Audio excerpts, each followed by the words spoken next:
Happy Sabbath! Thank you so much for giving us this privilege to be sharing the Sabbath with all of you today. We will be singing a song called Carry Your Candle. Please sing along wherever you all are, and we pray that you all will be blessed this Sabbath as much as it's a blessing to each and every one of us.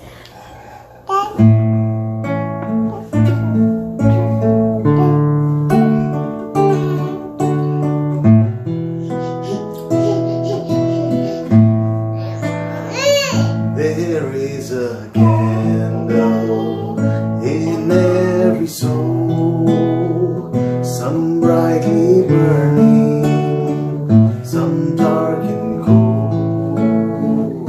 There is a spirit who brings a fire, ignites a candle, and makes it home. Carry your candle, run through the darkness, seek out the hopeless, confused and torn. Hold out your candle for all to see it. Take your candle, go light your world. Take your candle, go light your world. Frustrated brother, see how he's tried to light his own candle some other way. See now your sister, she's been robbed and lied to, still holds a candle without a flame. Carry your candle, run through the darkness, seek out the hopeless, confused and torn. Hold out your candle for all to see it. Take your candle, go light your world. Take your candle, go light your world. We are a family whose hearts are blazing. Let's raise our candle, light up the sky, pray to our Father. In the name of Jesus, make us a beacon in darkest time. Carry your candle, run to the darkness, seek out the hopeless, confused and torn. Hold out your candle for all to see it.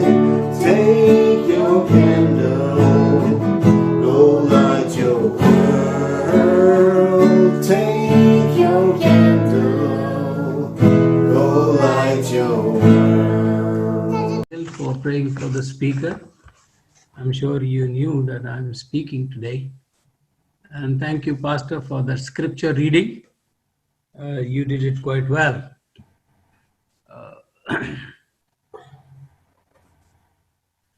And I was given a surprise. I did not know. Pastor keeps secrets. I did not know that my son will be singing for this service today. I'd like to thank Arvind and Nancy for that beautiful singing that they did. I will, before I go into the sermon, I will want to say that the hot topic nowadays is, of course, the COVID-19. And some of you may be aware that for almost past 3 months, I've been posting sermons in Hindi on COVID-19 and how we should live our life during this pandemic. But I thought of talking something else, and that is about our destiny. Because our destiny at stake, While many people think this COVID-19 to be a natural calamity, it's just happening because it just had to happen because of somebody did some mistake somewhere, and the nature did play foul. But for us as Christians and Adventists, it's a time for ourselves to introspect whether we are ready. As the scripture says, these are the signs of the last days, not that world is coming to an end tomorrow, but then Jesus himself said, the end is not yet, but be prepared. Be prepared because end will be very soon. And therefore, I want to talk about our preparedness to secure our destiny, secure our future. And I'd like to thank Pastor Laban for reading the scripture. I will go back to that again. And if you have your scriptures with you, Bible, please turn with me to Jeremiah 18, 1 to 6. When a scripture reading is read, it's somewhat a prelude to the message. And some of you must have already guessed what I'm going to speak. But don't close or don't shut off your minds.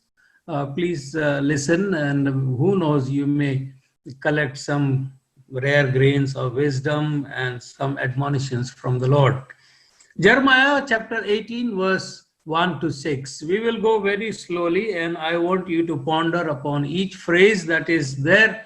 It is a word of God to a prophet, Jeremiah. The word which came to Jeremiah from the Lord, saying, so this is a word of God spoken to prophet Jeremiah. So we must listen what he says to Jeremiah. He says, arise and go down to the potter's house, and there I will cause you or cause thee to hear my voice.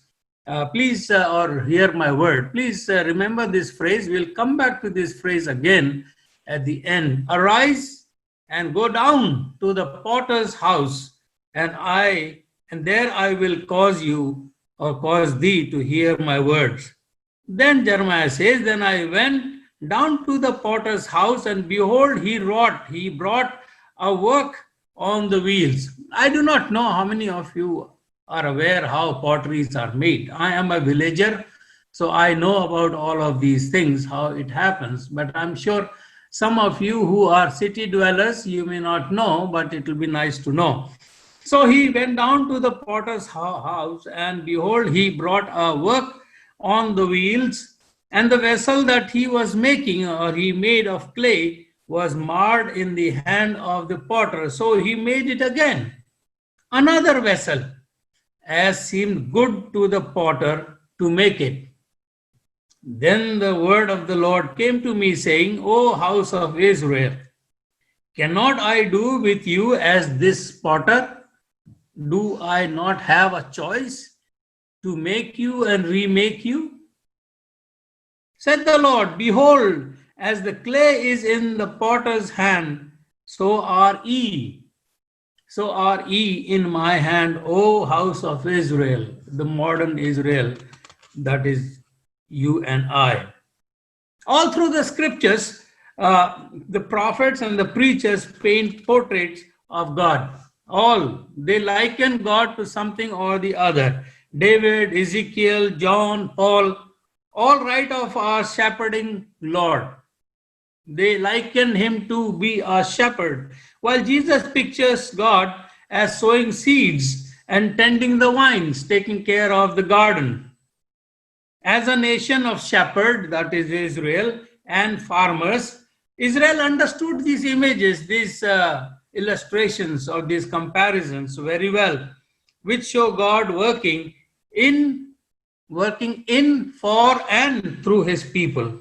So Israel and the people of Israel understood these parables when they were spoken, or when these likens were made for God. But the Bible also describes the Lord as a potter, an image we rarely explore. A potter, somebody who makes pots. In Isaiah 64, verse 8, in Isaiah 64 verse 8.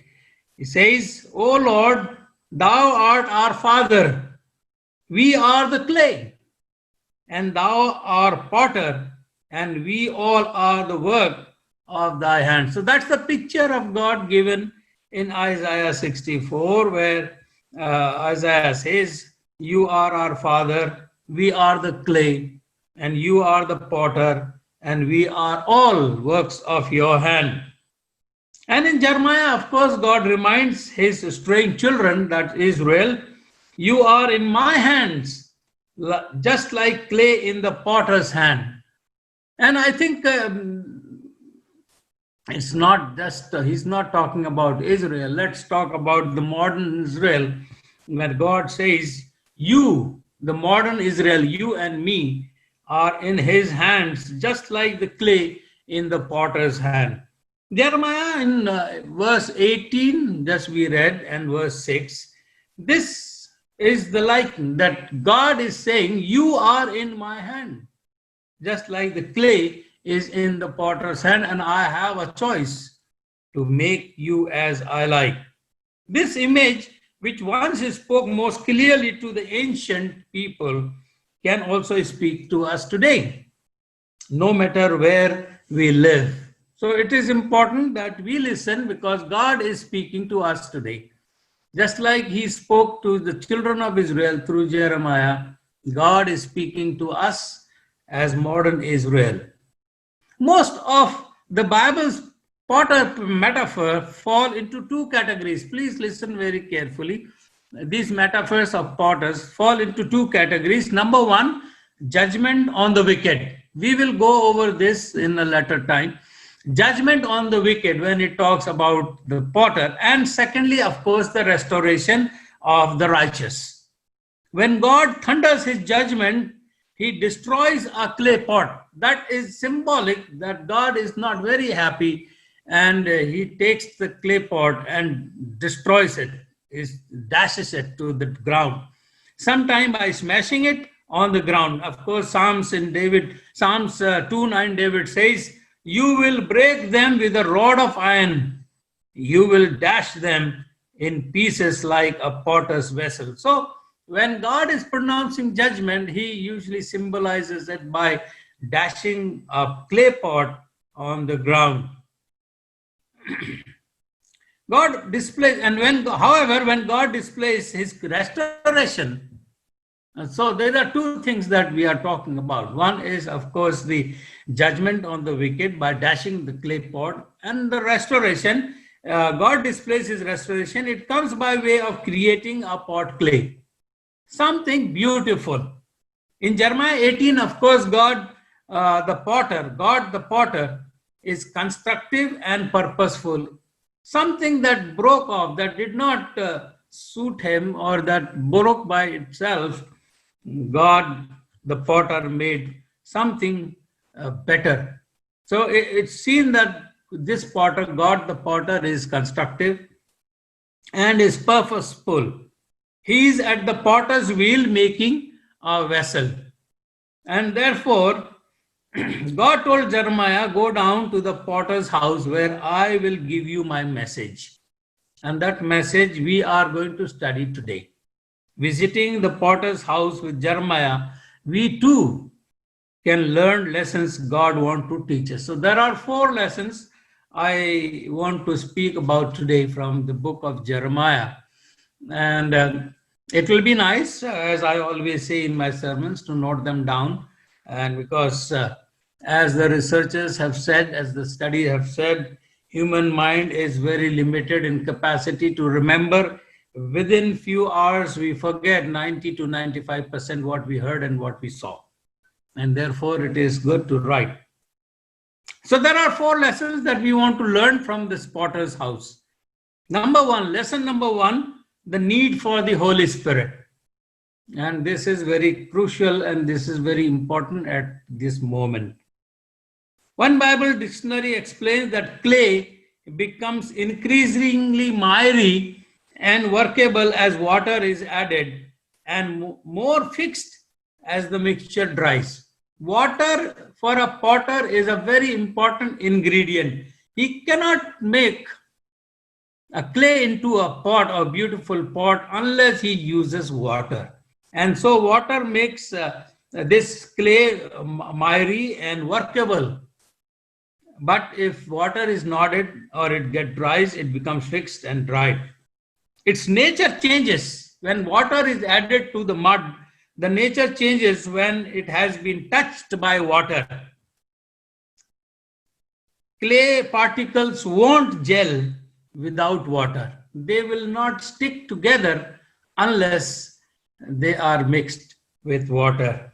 And if they won't stick together, the potter can't shape them.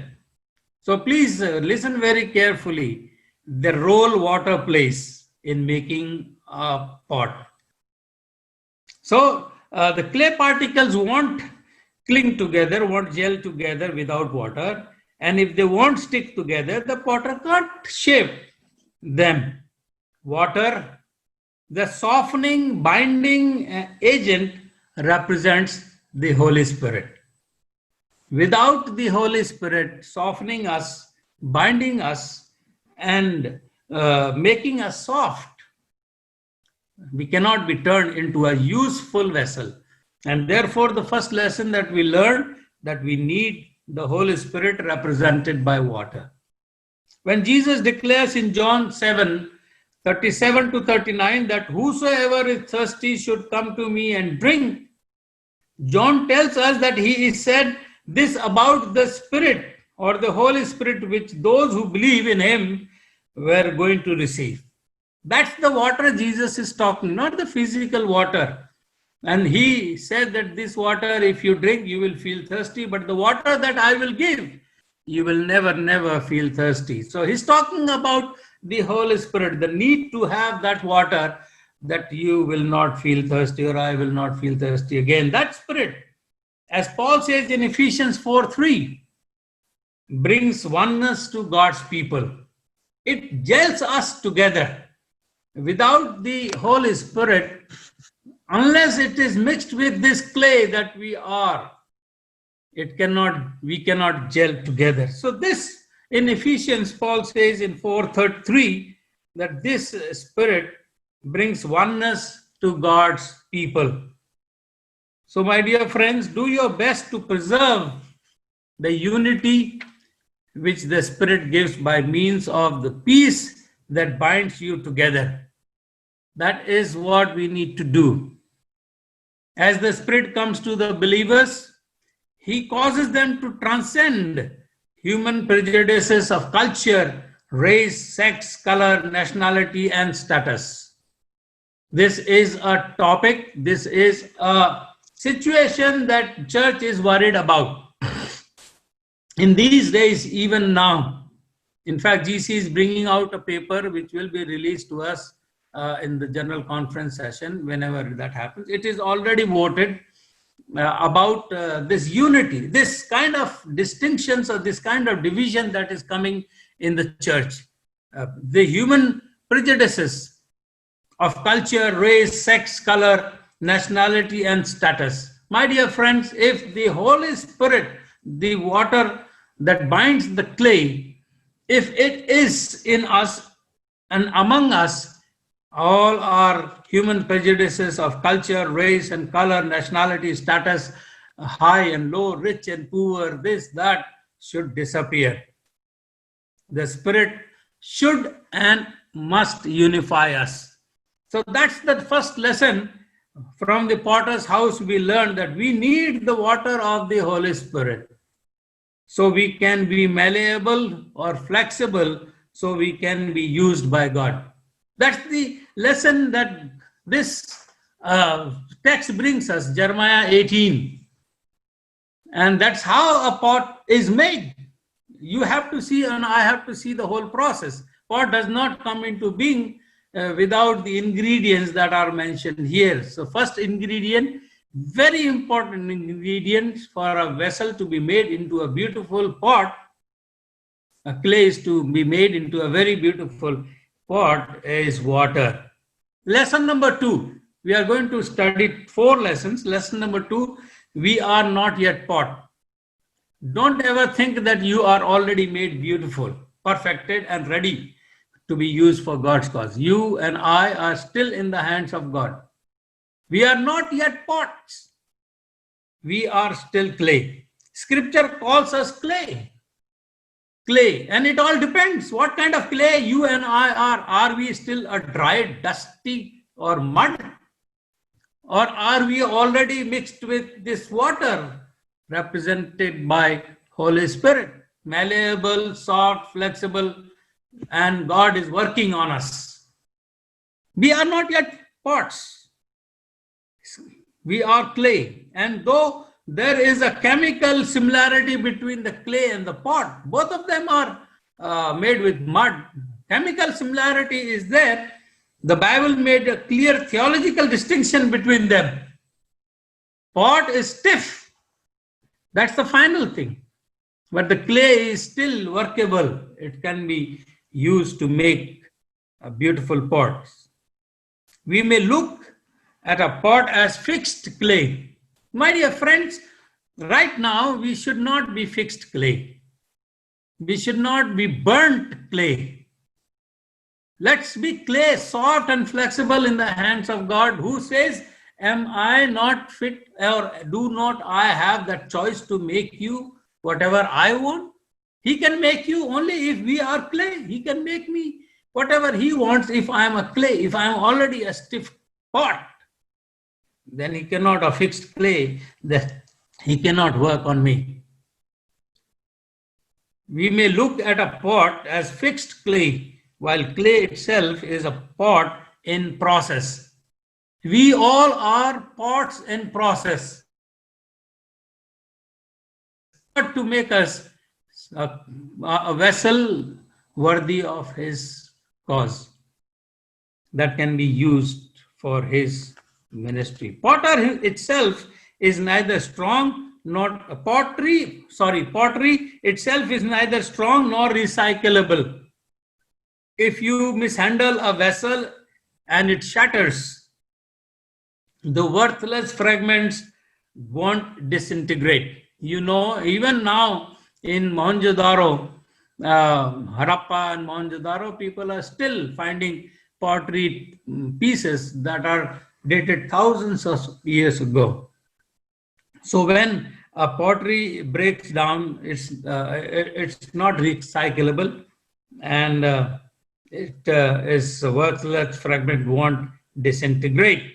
Ancient potter would collect and dump them at a special waste ground because they are useless, broken pots, like the heap near which in Job, of course, 2:8 says, where Job sat while scraping his itching wounds, itching skin. That's the place where they dumped all these pots, broken pots.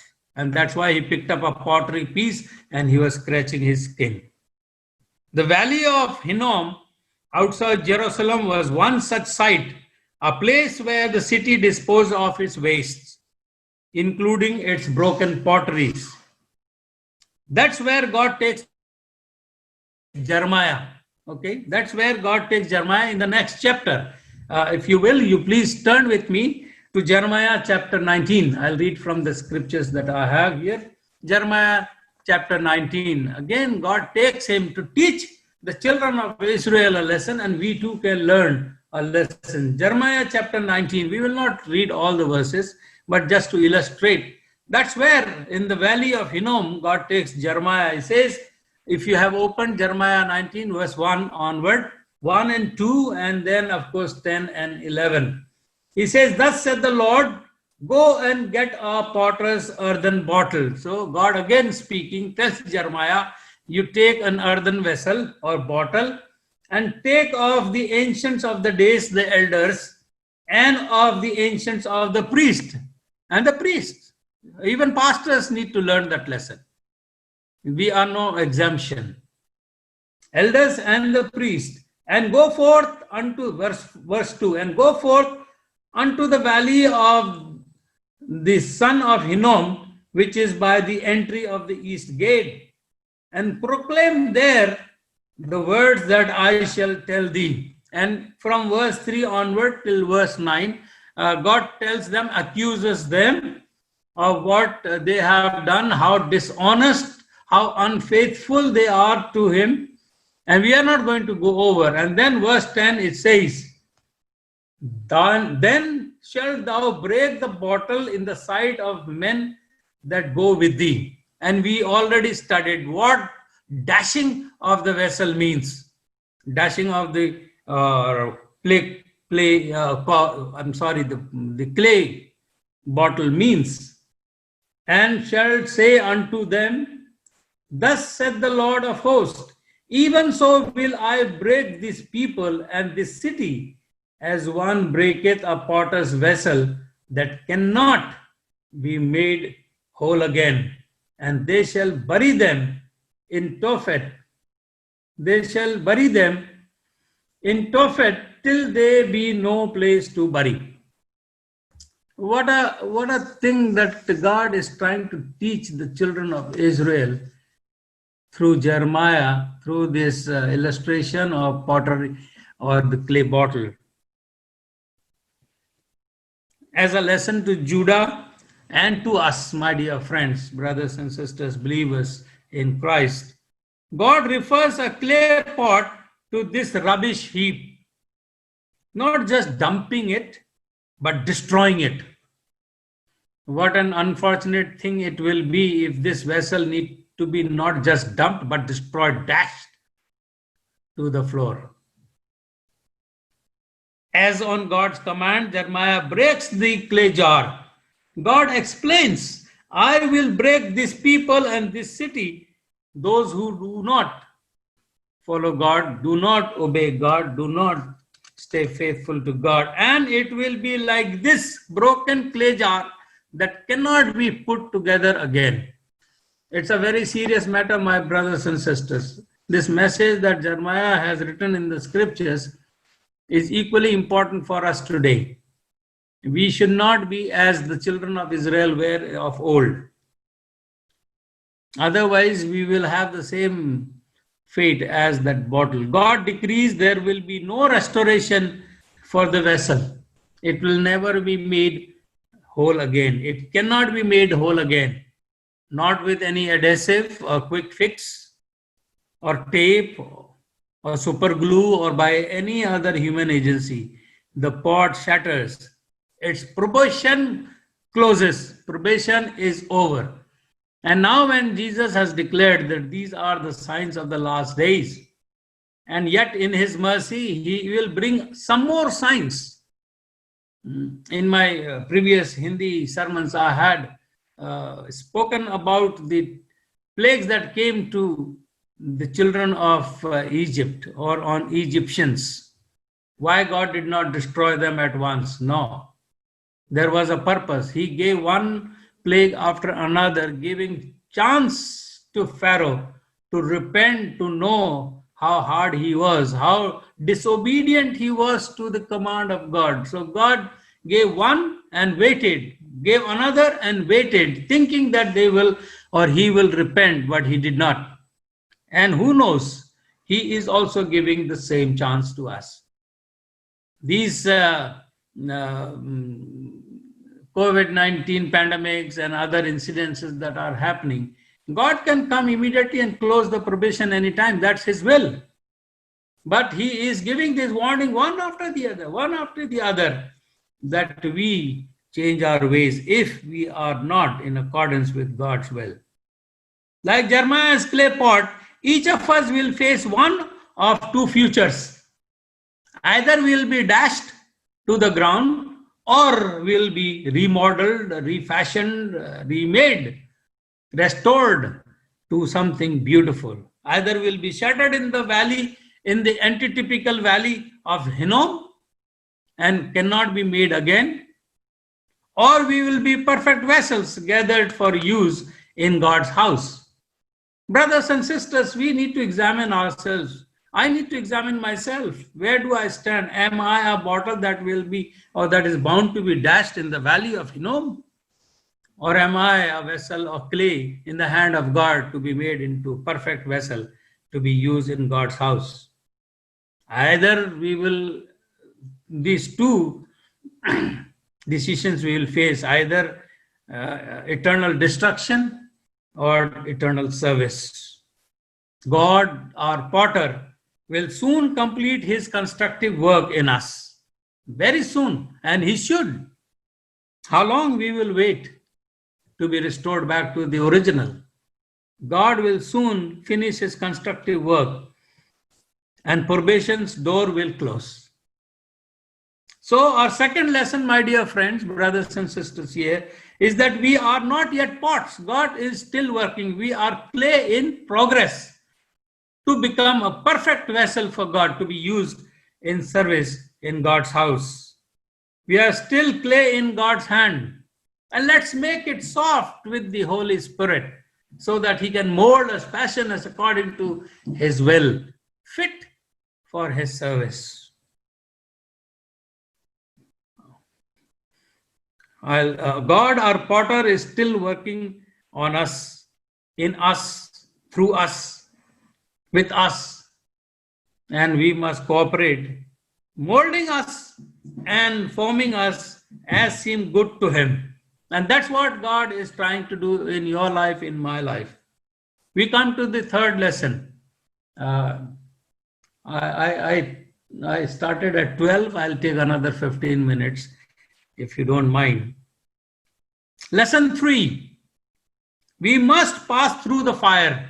That's important. And many of us, I am little concerned about those families who are going through this COVID-19 problem. And a few of our brothers, believers, have lost their lives. It's very sad. But we will go through a fire, and we must pass through the fire. To create his vessel, the ancient potter would tear the clay. As I told you, I'm a villager. I know how pots are made.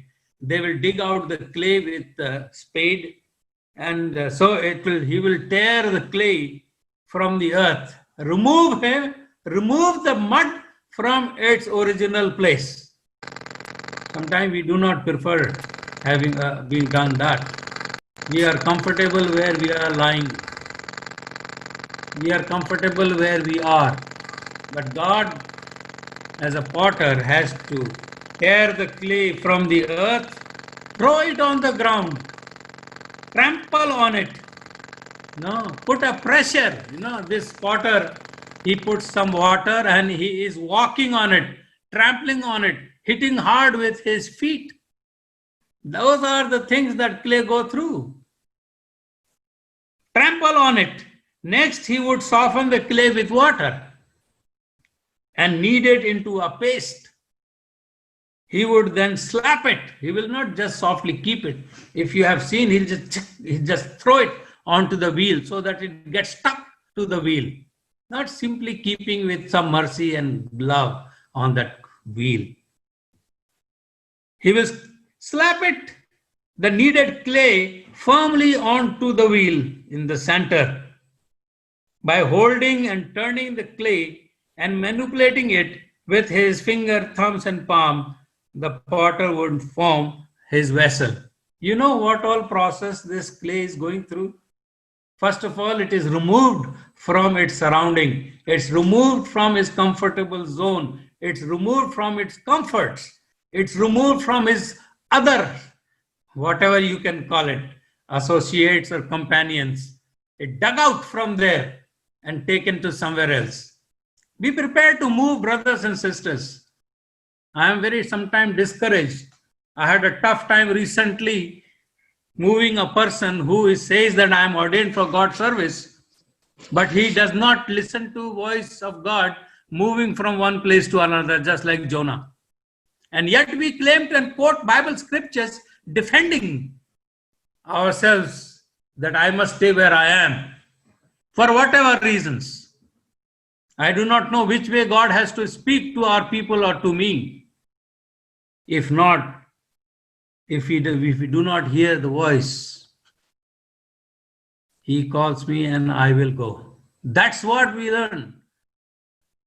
The earth has to be dug out from its original place, comfortable place, and has to go somewhere which may not be comfortable. It has to be broken, it has to be kneaded, trampled upon, and then only it is ready for something better.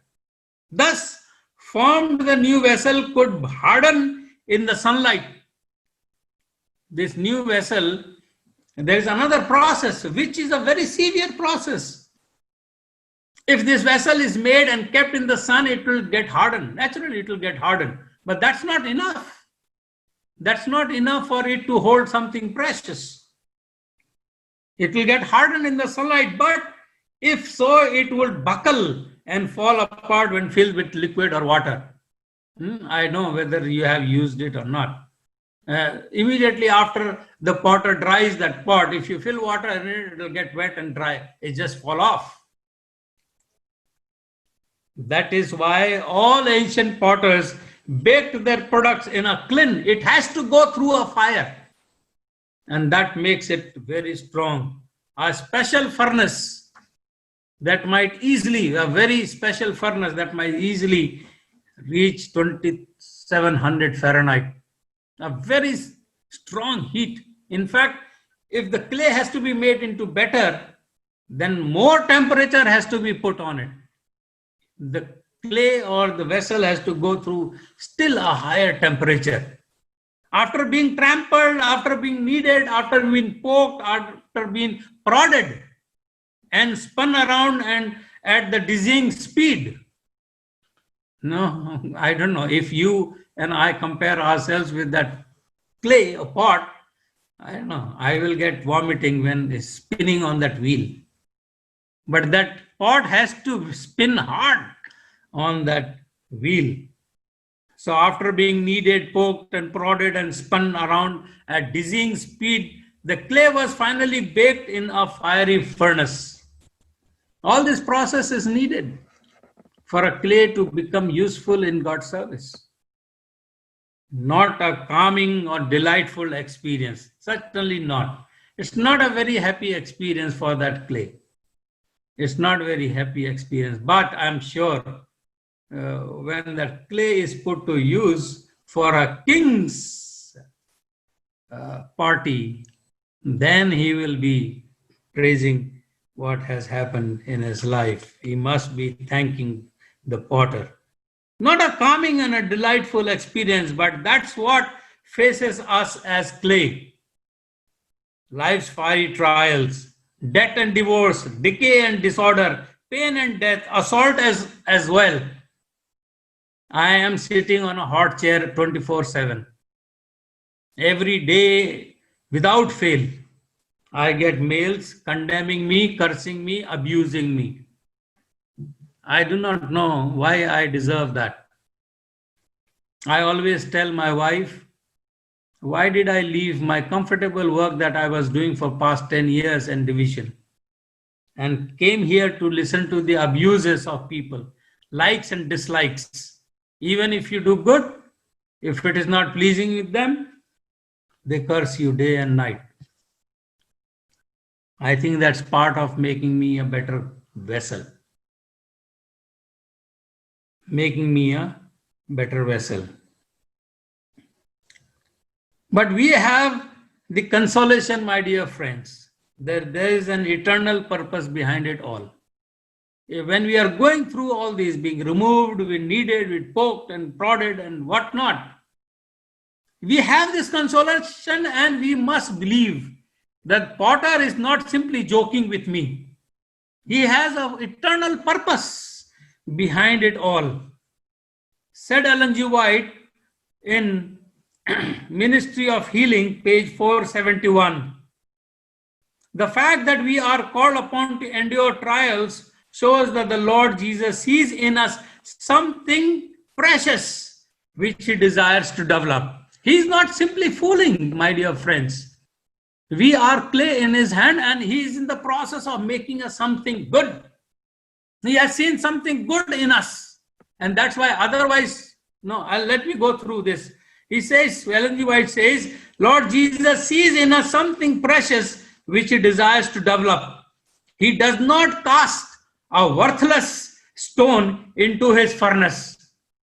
My dear friends, if you are being churned around, if you are removed from your places, if you are prodded and poked and whatnot, trampled upon, You are precious. And that's what he is doing now. He will not put a useless or worthless stone in the furnace. Nobody kicks a dead dog. Only a live dog people are scared of. And that's why they poke him. My dear friends, it will be useless for God to put a stone, hard stone into the furnace because it can't be made into a proper thing. That's what Ellen G. White, it is valuable ore that he refines. The gold, the iron, the silver, the mica. It's the valuable ore that goes into the furnace, not worthless stones. Not worthless stones. Through our fiery trials, we share Christ's pain, so that we may be full of joy when his glory is revealed. 1 Peter 4, 12 and 13. And that ends the lesson 3. That ends the lesson 3. I'm sure you are writing it if you want to remember. But if you have some super memory, computer memory, that's fine with you. Lesson 4. The hotter the furnace, the finer the vessel. What a fact it is. The hotter the furnace, the finer the vessel. And so, my dear friends, if you and I are going through extreme heat, we will turn out to be the best vessel useful for God. Earthenware, though brightly colored and glazed, chips easily if it is baked at a lower temperature. They may look very decorative. Some of these, when we go to the New Delhi railway station, they decorate those things, but they are not very nicely baked. They may look colored and glazed, but they can chip off. And because they are baked at a very low temperature by some bhusa or something like that, some wood. Such vessels have none of the inner strength. I think you are understanding reading the lines between. Those who are heated or baked at a low temperature can get chipped off and break when the time comes. But such vessels have none of the inner strength needed to withstand pressure or vigorous service. Those who are prepared in a low temperature are good only for smaller things. Just to sit there somewhere and decorate a corner. They do not have enough strength to withstand pressure or vigorous service. Stoneware, much harder and stronger, bakes in a furnace nearly twice as hot as that for earthenwares. So stonewares, there are different types they are. Stonewares, they are heated in a double the heat and they stay stronger. But there is another thing, and that's what we want to be, and that is called porcelain.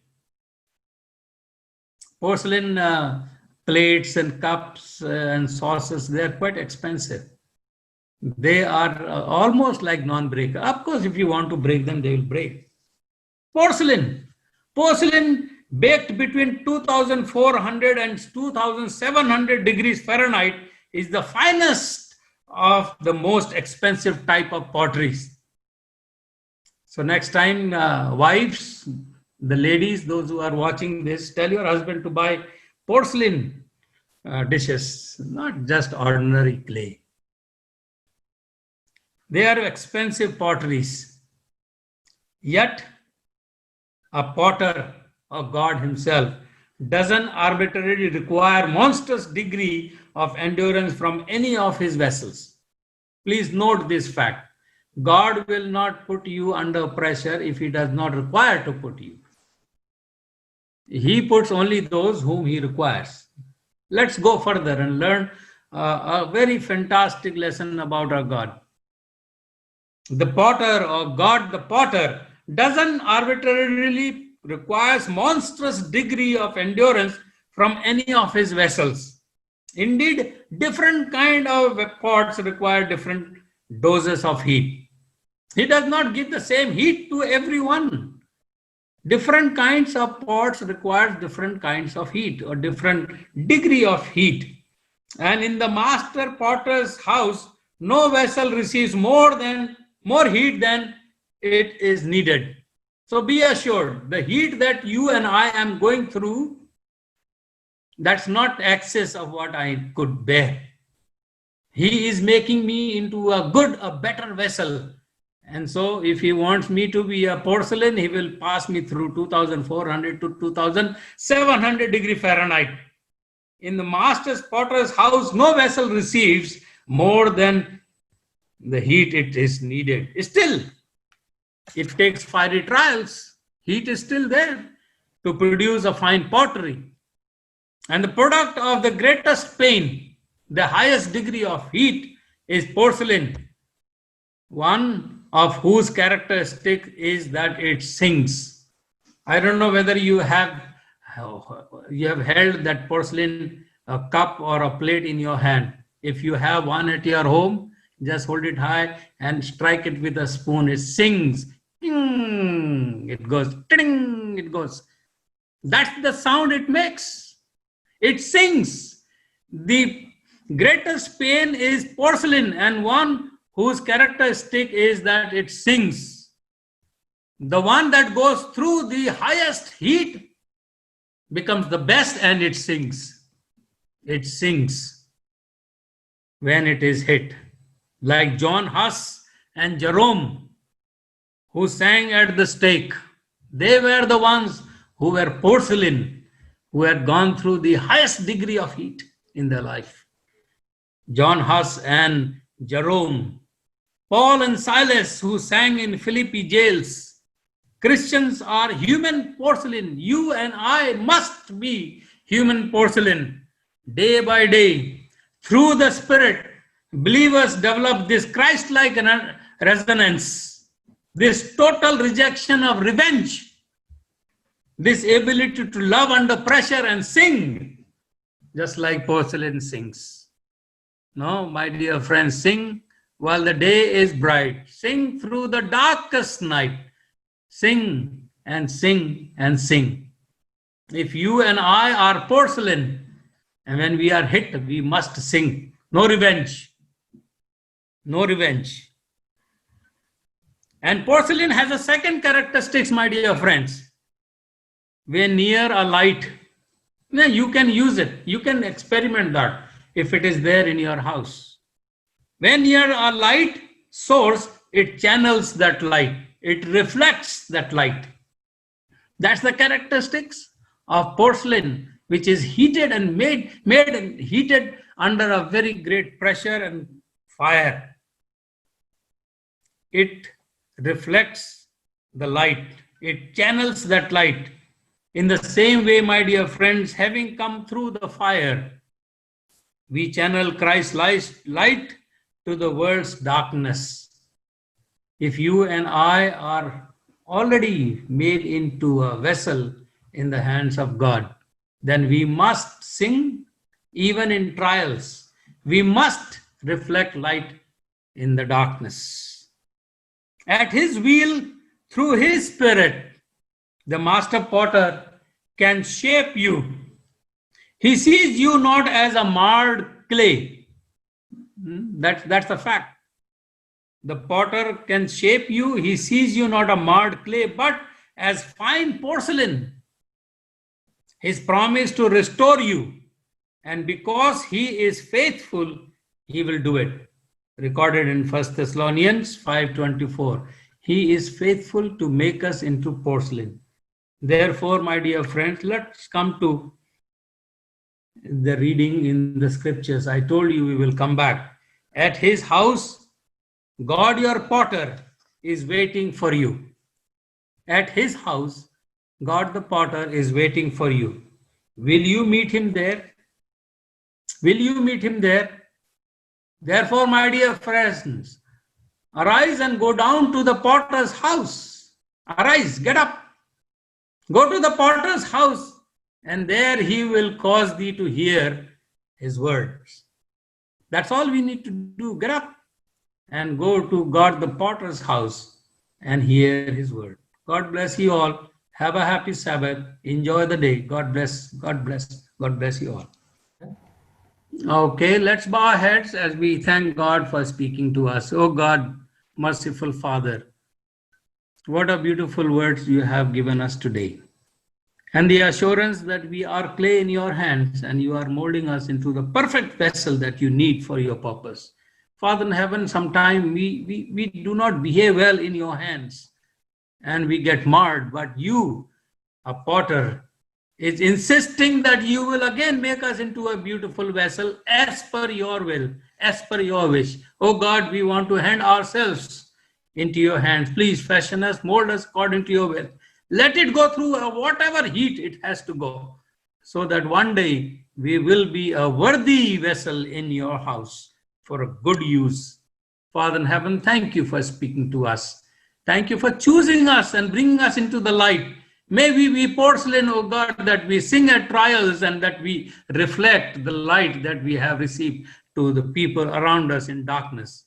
While we go through this pandemic, which may be and which is the sign of the last days, may we realize that we should not be the pot that will be dashed to the ground and the probation gets closed, but we should be somebody whom God is working with, so that we may come out to be a vessel worthy of your cause.